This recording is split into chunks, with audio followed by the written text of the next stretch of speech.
Introduction. Ovaries and testicles. Pretty much all a dog is about. Biologically, that's all any of us is really about. Here's a basic truism. If your parents didn't have any kids, odds are you won't either. Things that make copies of themselves are more likely to have copies of themselves in the next generation than those that don't. Reread that. It's a deliberate tautology. But it sums up life, from viruses to white pines. Try it this way. Dogs who make copies of themselves, puppies, will have more copies of themselves in the next generation than dogs who do not have any puppies. Dogs who make many successful copies make more copies of themselves than those who make fewer. You can't, quote, be fruitful and multiply, unquote, with unsuccessful offspring. 2 or 3, heck, even 1 successful copy of yourself in the next generation is evolutionarily better than 100 unsuccessful copies.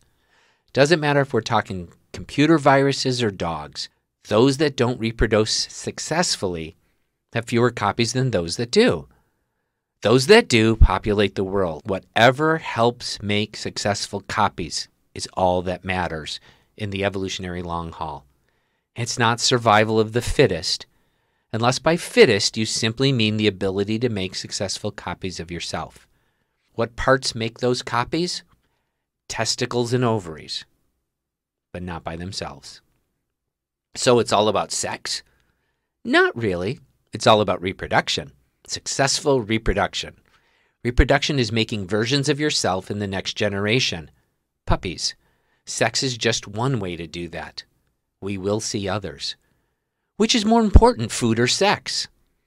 We're not talking about what you do on dates here. In the long run, only reproduction, not food, not sex. In the short run, enough food to give you energy for reproduction. The juvenile stage is all about food. To get to the reproductive stage, which we call adulthood. Taken to extremes, juveniles are all about eating. Think about your typical teenager. Yeah, right, you'd probably rather not. Think of insect larvae gnawing away each day and night. Mayfly adults don't even eat. In fact, they don't even have a mouth or a digestive system. They live as adults for a day. They have one day to find a mate and continue a species after a year or 2 in streams, eating as juveniles. Getting ovaries and testicles together.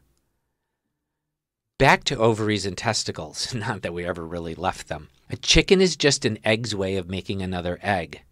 A dog is just the canine way of getting testicles and ovaries together to make another set of testicles and ovaries via dog transport.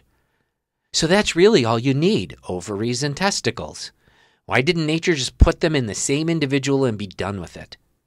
Well, that would certainly eliminate a lot of fuss and a lot of commotion. And some species do just that. But the short answer for now is inbreeding. Bad stuff in the long run. And I do mean the long run, like hundreds of generations. Avoid this at all costs.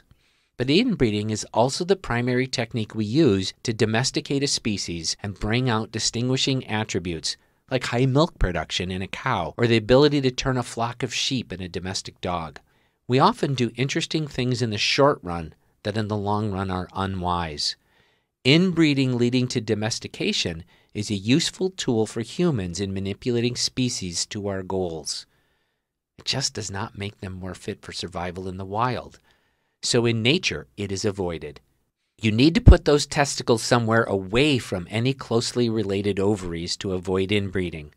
And while we are at it, hang the testicles out in a bag because the inside of the dog is just too warm for optimal sperm growth. A testicle running through the woods or a city in pursuit of an ovary is really all you need. Except testicles can't run. And maybe they can roll a bit if you pushed them with a stick. You need a transport system to get them around. Movement takes energy, so the transport system has to procure food and process that a bit.